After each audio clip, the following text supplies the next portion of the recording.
Assalamualaikum warahmatullahi wabarakatuh. Selamat pagi anak-anak, apa kabar hari ini?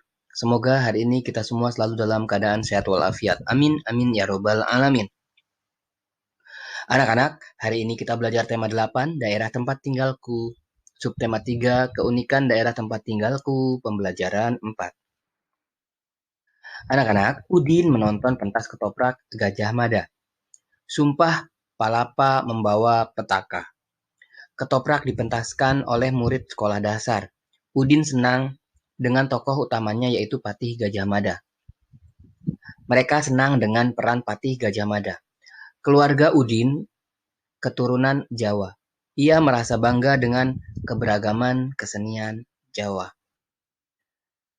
Oke anak-anak, mengingat kembali tokoh dan watak dalam cerita fiksi.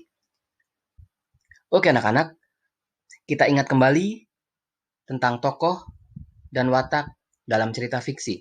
Pada pembelajaran sebelumnya, kalian sudah belajar tentang jenis-jenis tokoh dan watak pada cerita fiksi. Anak-anak, tokoh merupakan pelaku yang mengemban peristiwa dalam sebuah cerita fiksi sehingga peristiwa tersebut mampu menjalin sebagai sebuah cerita. Sedangkan penokohan dapat dikatakan sebagai salah satu cara pengarang untuk menampilkan tokoh-tokohnya. Jenis-jenis tokoh, watak tokoh, dan bagaimana watak tokoh itu digambarkan oleh pengarang supaya pembaca mampu mengenal dan memahami tokoh cerita dengan baik. Anak-anak, dalam sebuah cerita ada tokoh utama dan ada tokoh pembantu. Tokoh utama adalah pemeran utama dalam sebuah cerita, sedangkan tokoh pembantu atau tokoh tambahan adalah tokoh yang tidak memiliki peranan yang besar dalam sebuah cerita. Oke anak-anak, ada beberapa jenis tokoh, yaitu tokoh protagonis adalah tokoh yang mendukung cerita. Tokoh jenis ini memiliki watak yang baik, misalnya jujur, sabar, bijaksana, rajin, dan sebagainya. Tokoh utama dalam sebuah cerita digambarkan sebagai tokoh protagonis. Tetapi, tidak semua tokoh protagonis adalah tokoh utama. Lalu yang kedua yaitu tokoh antagonis. Tokoh antagonis adalah tokoh yang menentang cerita. Biasanya tokoh ini menjadi lawan tokoh protagonis. Tokoh antagonis ini memiliki watak yang kurang baik. Oke, lalu perwatakan. Anak-anak, perwatakan adalah karakteristik atau sifat dan tingkah laku dari setiap tokoh. Tokoh-tokoh yang dipilih pengarang harus mewakili watak tertentu dari awal cerita sampai akhir cerita. Watak dari para tokoh dapat digambarkan dalam 3 keadaan, yaitu keadaan fisik, keadaan psikis, dan keadaan sosiologis. Anak-anak, karakter atau sifat dalam sebuah cerita bermacam-macam. Dalam kehidupan sehari-hari pun karakter manusia juga beragam.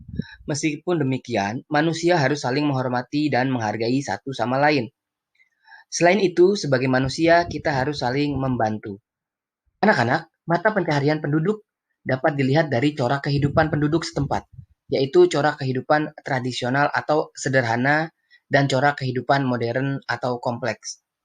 Mata pencaharian penduduk yang memiliki corak sederhana sangat berhubungan dengan pemanfaatan lahan dan sumber daya alam. Contohnya pertanian, perkebunan, dan peternakan. Sedangkan mata pencaharian penduduk yang memiliki corak modern biasanya lebih mendekati sektor jasa, transportasi, dan pariwisata. Oke anak-anak, berikut ini keragaman karakteristik individu. Adanya keragaman jenis pekerjaan dalam kegiatan ekonomi penduduk Indonesia menunjukkan ada perbedaan karakteristik individu dalam masyarakat. Adanya karakteristik individu dalam masyarakat sangat bermanfaat bagi pemenuhan kebutuhan hidup masyarakat dalam kehidupan sehari-hari. Manfaat adanya keragaman karakteristik individu dalam masyarakat terutama dalam kegiatan ekonomi yaitu menumbuhkan sikap nasionalisme, menciptakan identitas bangsa di mata internasional, alat pemersatu bangsa, sebagai ikon pariwisata, menambah pendapatan nasional, dan memupuk sikap toleransi. Oke anak-anak, sampai di sini materi kita hari ini. Sampai jumpa lagi pada materi-materi berikutnya. Wassalamualaikum warahmatullahi wabarakatuh.